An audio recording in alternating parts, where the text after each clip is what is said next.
You ask Tiger to solve. This deals with linear equations with one unknown. The final result is x equals -5/122. Let's solve it step by step.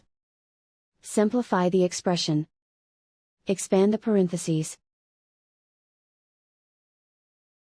Simplify the arithmetic. Multiply the coefficients. Expand the parentheses. Multiply the coefficients. Simplify the arithmetic. Expand the parentheses. Group like terms. Simplify the arithmetic. Group all constants on the right side of the equation. Subtract 5 from both sides. Simplify the arithmetic.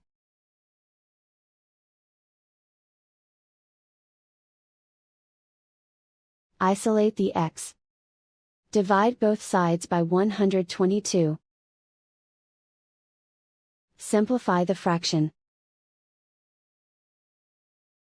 And so the final result is x equals -5/122.